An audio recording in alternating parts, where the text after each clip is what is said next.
শাহি ফ্লেভারের এই গাজরের পায়েস যদি আপনারা একবার খান তাহলে আপনাদের আর কোনো পায়েসই খেতে ভালো লাগবে না, আপনারা এটাই করে খাবেন। এটার টেস্টটা অনেকটা লাচ্ছা সেমাইয়ের মতনও। যাই হোক, সংসার যেহেতু দুইজনের, তাহলে কাজ আমি একা করব কেন বলেন তো। এখানে আমার হাজব্যান্ডও হচ্ছে আমাকে হেল্প করছিল। সে আমাকে গাজরগুলো গ্রেড করে দিয়েছে সবগুলো। এখানে বেশ কিছুটা গাজর ছিল। সে নিজেই বলেছে যে আমি করে দিই, কারণ আমিও ব্যস্ত ছিলাম, আমার বাচ্চাকে খাওয়াচ্ছিলাম তখন।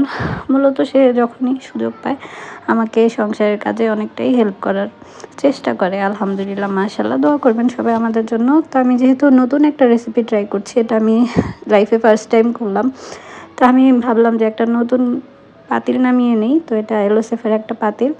এই পাতিলগুলো কিন্তু অনেক বেশি টেকসই হয়, মজবুত হয়।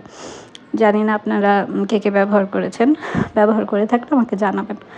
যাই হোক, তো আমি এখানে যে ঘি নিয়ে নিয়েছি, এই ঘিটা বেশ ভালো। কিছুদিন আগে হচ্ছে এই ঘিটা আমার ননাস পাঠিয়েছিলেন, বড় আপু। যাই হোক, তো এটা একদম অথেন্টিক ঘি, নিজেদের বানানো মেবি। এটা মানে খুবই ফ্লেভারফুল। আর এই পায়েসটাকে কিন্তু মানে গাজরটাকে ভাজার জন্য আমি এখানে শুধুমাত্র ঘি ব্যবহার করছি। ঘিতে করলে এটা একদম শাহি শাহি যে ফ্লেভার সেটা চলে আসে। তো গাজরটার যে মানে কাঁচা ভাবটা সেটাকে দূর করার জন্য আমি প্রথমে একটু এখানে ঘিটা ভেজে নিব। আর আমি 2 লিটারের মিল্ক ভিটা দুধ নিয়েছিলাম, সেটাকে আমি জাল করে ঘন করে নিব 1.5 লিটারের মতন। তারপরে হচ্ছে সেটাকে আমি অ্যাড করে নিব।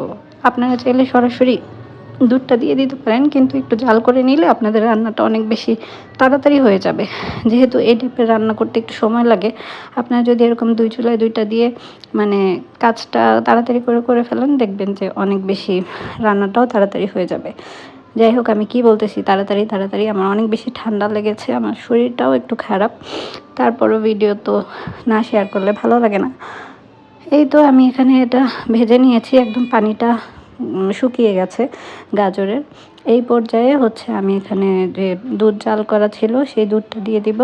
দুধটা ঘন করে নেওয়ার কারণে আর হচ্ছে গাজরটা এভাবে ভেজে নিলে রান্নাটা অনেক বেশি তাড়াতাড়ি হয়ে যায়, গাজরটাও সিদ্ধ হয়ে যায়, দুধটাও ঘন থাকে। সেক্ষেত্রে আর দুধ আর গাজর একসাথে করে বেশিক্ষণ জাল করার প্রয়োজন পড়ে না। যতটুকু আপনি ঘনত্ব রাখবেন ততটুকু করলেই হয়ে যাবে। তো এই ভিডিওটা কিন্তু আমার হাজব্যান্ড করে দিয়েছিল। মাশাআল্লাহ, সে ভালোই ভিডিও করে, আমি তাকে বলছিলাম এটা। এরপর হচ্ছে আমি চিনি দিয়ে দিব। চিনি আপনারা আপনাদের পছন্দ অনুযায়ী দিবেন। আমি অল্পই দিয়েছি, কারণ গাজরের তো নিজস্ব একটা মিষ্টি থাকে। আর হচ্ছে আমি একটু কর্নফ্লাওয়ার গুলিয়ে নিয়েছিলাম, যাতে হচ্ছে এটা থিকনেসটা যে সুন্দর হয়। তো এখানে আমি কর্নফ্লাওয়ার অ্যাড করে হচ্ছে ভালোভাবে নেড়ে নিচ্ছি। আর দুধের সাথে আমি কয়েকটা হচ্ছে এলাচি ব্যবহার করেছি জাস্ট ফ্লেভারের জন্য। আপনারা চাইলে এটা স্কিপ করতে পারেন বা এটা দিতেও পারেন, এটা ভালো লাগে, একটা শাহি শাহি ফ্লেভার আসে। তো এই যে আমি নামানোর কিছুক্ষণ আগে একটু ঘিও অ্যাড করেছি, কারণ শুরুতে আমি ঘি দিয়ে ভেজে নিয়েছিলাম, কিন্তু লাস্টের দিকেও ঘি দিলে মানে ফ্লেভারটা অনেক বেশি ফ্রেশ থাকে ঘিয়ের। তো এই যে আমার এটা হয়ে গিয়েছে। এটা যেহেতু গরম তাই এটা একটু পাতলা মনে হচ্ছে, ঠান্ডা হওয়ার পর এটা কিন্তু একদম জমা হয়ে গিয়েছিল। তো আমি গরম অবস্থাতেই আমার হাজব্যান্ডের জন্য তুলে রাখছি, এটা আমি সবসময় করি। আর হচ্ছে ভিডিও করে নিচ্ছি আমি সাথে একটু। তো এখানে একটু পাতলা মনে হলেও এটা কিন্তু খুব সুন্দর ঠিক হয়েছিল। আপনারাও ট্রাই করবেন। আল্লাহ হাফেজ, আসসালামু আলাইকুম।